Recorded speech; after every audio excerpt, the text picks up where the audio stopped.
যারা বলেন দিদিভাই তুমি এতটা হেভি ওয়েট নিয়ে কিভাবে এক্সারসাইজ করো, তো তাদেরকে দেখানোর জন্য আজকে ভিডিওটা বানাচ্ছি। তো প্রথমে কিছু ফ্রি হ্যান্ড করে নিতে হবে। ফ্রি হ্যান্ডের মধ্যে তোমরা কিন্তু অনেকেই বলো হাত দিদিভাই পা এতটা হেভি ওয়েট নিয়ে কিভাবে তুমি এক্সারসাইজ করো। তো সেই কারণেই আজকে আমি এই ভিডিওটা বানাচ্ছি তোমাদের জন্য।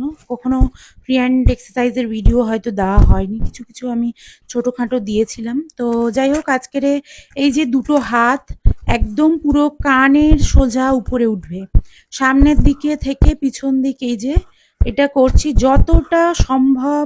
কখনো পিছন দিকে, সামনের দিকে আপ ডাউন করাতে হবে। শেয়ার করে এটা ২০টা করে একদম ৩ মাপ সেট এখানে করবেন। হ্যাঁ, আমি কানের তো সাথে আপনাদের দেখানোর পুরো জন্য হাত সেট অল্প বডি অল্প থেকে করে সমস্ত কিছু দেখাচ্ছি। আমি দুটো ওয়ার্কআউট হাত একবার গেছিলাম তোমার বিকেলে, ওয়ার্কআউট সুবিধা হবে থেকে এদিকে নামার কি সময় করবো ভাবলাম ছাদে তোমাদেরকে একটা বডিতে ভিডিও রাখতে হবে, অন্তত রাখতে শেয়ার হবে। করি। তো কেমন লাগলো ভিডিওটা জানিও। আর হ্যাঁ, আমি কোনো ওয়েল ট্রেনার নই, কোনো ভালো যোগা টিচার নই।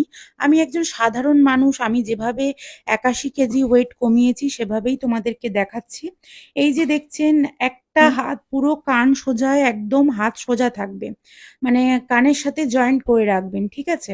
একদম হাত সোজা থাকবে আর একটা হাত পুরো একদম নিচে স্ট্রেট থাকবে। তো যতটা ঝুঁকতে পারেন, এই যে পাশে সাইড মানে ক্রাঞ্চ পড়ছে, এই যে এটা কিন্তু দুটো পাশের চর্বি কমাতে প্রচণ্ড হেল্পফুল।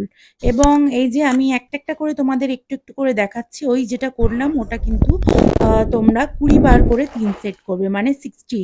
আর এই যে হাত দুটোকে কান সোজা একদম উপর দিকে সোজা নিয়ে পায়ে বা মাটিতে ঠেকাবেন।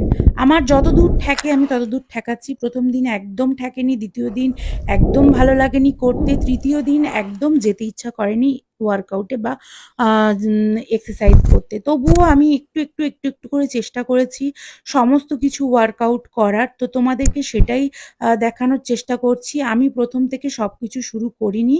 তোমাদেরকে জাস্ট তোমরা অনেকেই বলেছো ১৬০ কিলো ওজন, ১৩৫ কিলো ওজন। তো আমি যদি হুম, বেঁচে আছি এবং বেঁচে থাকছি, তো তোমরা কেন পারবে না? আমি যদি এই ওয়েট নিয়ে এক্সারসাইজ করে নিজেকে সুস্থ সবলভাবে নিজেকে রাখছি, তো তোমরা কেন পারবে না? দেখো, রোগা আজকে নয় কালকে হয়তো হতে দেরি হবে, কিন্তু সুস্থ থাকাটাও একটা মেন ব্যাপার।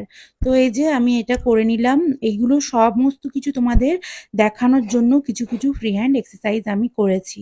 এই যে এটা মাটিতে একদম হাতটা টান টান করে দিতে হবে এবং পাটাও টান টান করে রাখবেন। আপনারা অনেকে রোগা, অনেকে বা মিডিয়াম ওয়েট, তো তারা আরেকটু পা